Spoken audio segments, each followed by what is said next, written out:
यजुर्वेद के जो 40वां अध्याय में जो है 12 नंबर मंत्र है, वो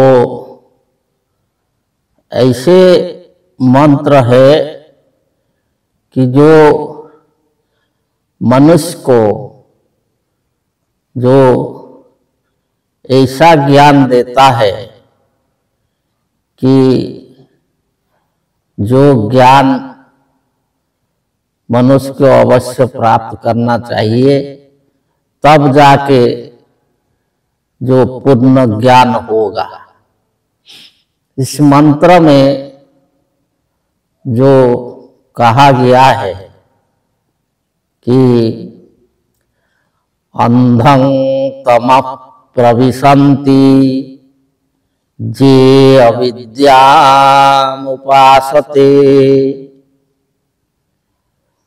ततः भूयैवते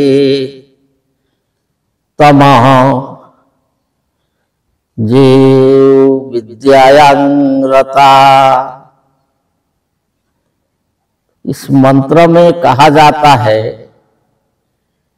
कि विद्या और अविद्या, ये दोनों का महत्व वर्णन किया जाता है। तो इसमें कहा जाता है कि अंधं तमः प्रविशन्ति जे अविद्या उपासते। जो लोग अविद्या उपासते, अविद्या का उपासना करते हैं, जो लोग ओ अंधं तमः प्रविशन्ति, वो जो है गहन अंधकार को अर्थात अज्ञान को प्राप्त होते हैं। वो जो पूर्ण ज्ञान को प्राप्त नहीं कर पाते हैं। और फिर कहा जाता है कि ततः भूयैवते तमः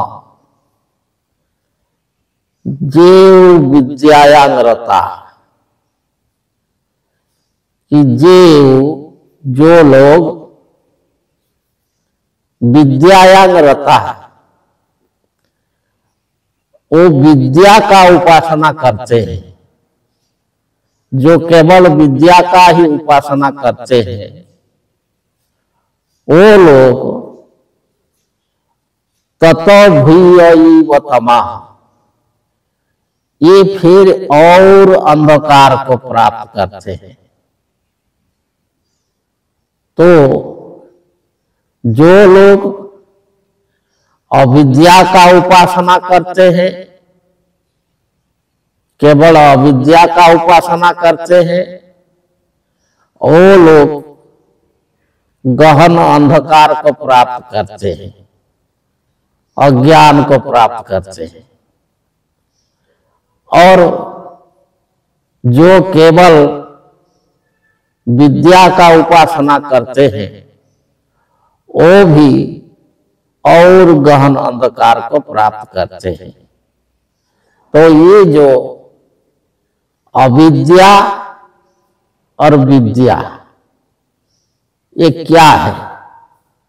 जिसको उपासना करने से, केवल एक को उपासना करने से जो लोक मनुष्य वो गहन अंधकार को प्राप्त करेगा, अज्ञान को प्राप्त करेगा, वो वास्तविक ज्ञान को प्राप्त नहीं कर पाएगा। तो ये जो है अविद्या क्या है? तो ऐसे जो संस्कृत का जो साधारण अर्थ है कि अविद्या, जो विद्या नहीं है वो अविद्या है। तो विद्या सब जानते हैं, विद्या किसको कहा जाता है? ज्ञान को। तो अविद्या क्या होगा? वो ज्ञान को। तो इसे जो विद ज्ञाने जो धातु है, तो विद्या शब्द का अर्थ होता है ज्ञान, और अविद्या शब्द का अर्थ होता है अज्ञान। तो इसका अर्थ होता है जो अविद्या को उपासना करते हैं, अर्थात अज्ञान को उपासना करते हैं, वो अंधकार को जाते हैं। और अज्ञान को उपासना करने से अंधकार को जाते हैं। तो फिर कहा जाता है को जो विद्या को उपासना करते हैं वो और भी अंधकार को जाते हैं।